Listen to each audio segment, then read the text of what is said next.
Picture a sun-drenched Aegean Sea, where white cliffs rise from turquoise waves and the gods watch from Olympus.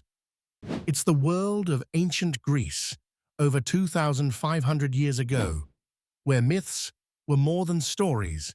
They were truths that shaped a people.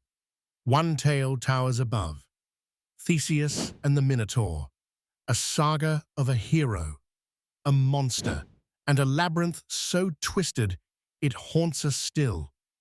This is the myth, as the Greeks told it, carved in their art and words. Long before Athens became a beacon, it trembled under Crete's shadow.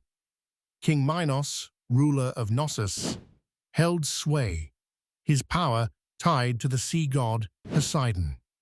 The Bibliotheca of Apollodorus, from the 1st century CE but echoing older tales, tells how Minos' wife, Pasiphae, bore a beast, the Minotaur, half man, half bull, born from a cursed union with a divine bull. Enraged, Minos locked it in a labyrinth beneath his palace, built by the genius Daedalus, its passages a maze no one could escape. Athens owed Crete a grim debt. Every 9 years, some say 7, Minos demanded 14 youths, 7 boys and 7 girls, to feed the Minotaur's hunger. By the 5th century BCE, poets like Bacchylides sang of Athens' shame. Enter Theseus, son of King Aegeus, barely 20, bold and strong. He volunteers to join the 3rd tribute, vowing to slay the beast. His father begs him to stay, but Theseus sails, black sails on his ship, promising white ones for victory.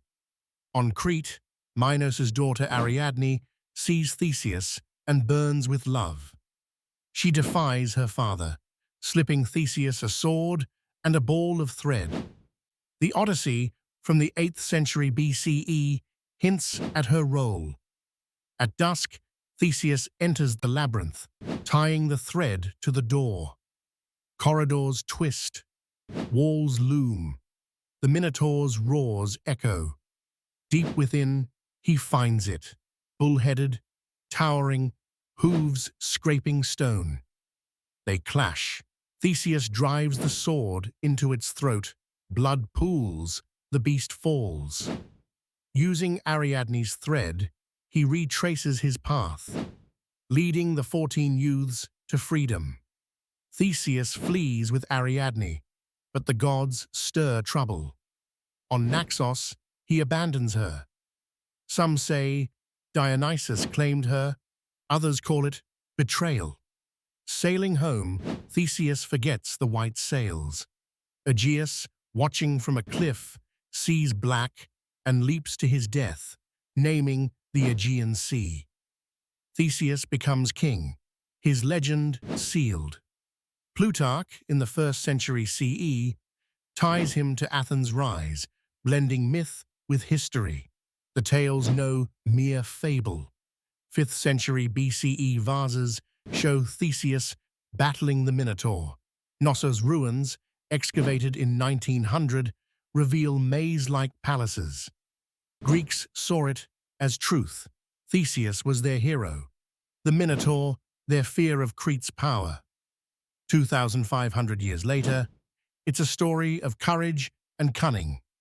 Born in a world where monsters lurked and gods played dice with mortal lives, from Athenian poets to Cretan stones, this myth is Greece's heartbeat, wild, eternal, and sharp as a hero's blade.